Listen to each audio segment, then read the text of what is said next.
The air hung heavy, thick, with dust motes dancing in the faint rays of sunlight. Sarah pushed open the attic door, its hinges groaning in protest. The scent of decay, of time forgotten, hit her like a physical force. She stepped inside, her hand trailing along the rough-hewn beams of the old Victorian house. A weathered trunk tucked beneath the eaves caught her eye. Its leather was cracked, the brass lock covered in verdigris. Curiosity piqued, Sarah knelt and wrestled it open. Inside, nestled amongst yellowed linens, lay a leather-bound photo album. The album creaked as she opened it. Faded portraits of stern-faced men and women stared back, their expressions lost to time. Sarah turned the brittle pages, each one a window into the past lives lived within these walls. Then she saw her. The girl in the photograph was young, no older than 10. Her eyes, dark and piercing, seemed to follow Sarah's every move. She wore a high-collared dress, her expression somber, almost haunting. An unsettling chill ran down Sarah's spine. Who was this girl? And why did her image evoke such a primal fear? The photograph was different from the others. It wasn't just the girl's unsettling gaze. There was a strange energy emanating from the picture itself. The edges were slightly warped, as if exposed to extreme heat, and the inscription on the back, written in a spidery hand, sent a fresh wave of unease through Sarah. Eliza, it read, taken on the day she disappeared. Days later, Sarah couldn't shake the image of Eliza from her mind. The local library yielded a treasure trove of local history, including an article from the early 1900s detailing the disappearance of a young girl named Eliza Blackwood from her attic bedroom. The house matched Sarah's new home. According to the article, Eliza vanished without a trace, no forced entry, no signs of a struggle. The police suspected foul play, but no culprit was ever found. The Blackwood family, shattered by grief, abandoned the house shortly after, leaving it to languish for decades. Sarah shivered, the newspaper article trembling in her hands. Could Eliza's spirit still linger within these walls? Was she trying to communicate?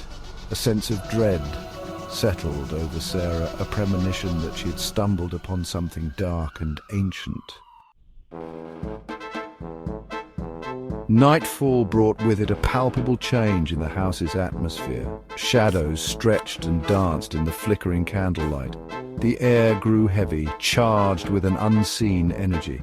Sarah lay in bed, her senses on high alert, listening to the symphony of creaks and groans that seemed to emanate from the attic above. Then she heard it. A faint tapping sound, rhythmic and insistent, coming from the attic door. Her heart pounded in her chest. She tried to rationalize it away. Loose pipes, the wind, her imagination playing tricks on her, but deep down, she knew better. The tapping grew louder, more insistent. Then a cold spot settled over Sarah, chilling her to the bone. A whisper, soft and mournful, seemed to weave itself into the darkness. "Help me," it pleaded. Section 5. The Unburning Image. Driven by a mixture of terror and a strange sense of responsibility, Sarah knew she had to do something. The photo. She had to get rid of the photo. It was the only connection she could think of, the only tangible link to Eliza and the haunting presence that had taken root in her home. She retrieved the album from the attic, her hands shaking as she flipped through the age-worn pages. Eliza's eyes seemed to burn into her, filled with a desperate plea. With trembling hands, Sarah tore the photo free, the paper resisting her touch. She raced downstairs, her mind a whirlwind of fear and adrenaline. Striking a match, she held the photograph over the flickering flame of a candle.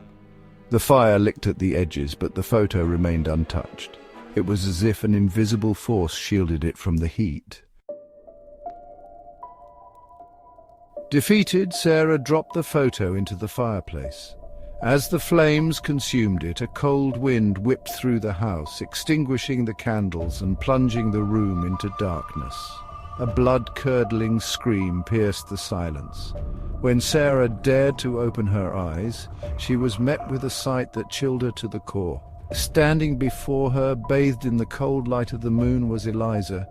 Her eyes, once filled with innocence in the photo, now blazed with an otherworldly intensity. "Why won't you let me rest?" Eliza's voice, a hollow whisper that seemed to claw its way out of the very walls, reverberated through the room. Terror gave way to a strange sense of understanding. Eliza wasn't malicious. She was trapped, tethered to the house by some unseen force. Sarah, inexplicably drawn into the young girl's plight, knew she couldn't abandon her. Night after night, the haunting continued. Eliza's ghostly figure became a constant presence, her pleas for help echoing through the halls. Sarah scoured historical archives, seeking answers, a way to appease the restless spirit. She learned of a locket buried with Eliza containing a lock of her mother's hair. The family heirloom, a symbol of their unbreakable bond, was lost when the Blackwood family plot was desecrated years ago. Could retrieving the locket be the key to setting Eliza free? Guided by fragmented records and local lore, Sarah embarked on a quest to locate the missing locket. Her search led her to antique shops, forgotten cemeteries, and the whispered rumors of a collector obsessed with macabre artifacts. She eventually tracked the locket to a crumbling mansion on the outskirts of town. The owner, a reclusive old woman with eyes that mirrored Eliza's unsettling gaze, recognized the locket's significance. She demanded a steep price, one that Sarah, despite her fear, was willing to pay. The locket felt ice-cold in Sarah's hand. As she held it, she could feel Eliza's presence grow stronger. A flicker of hope ignited within her. Could this be the end of the haunting? Sarah returned to the attic, the locket clutched tightly in her hand. Eliza stood before her, her spectral form shimmering in the moonlight.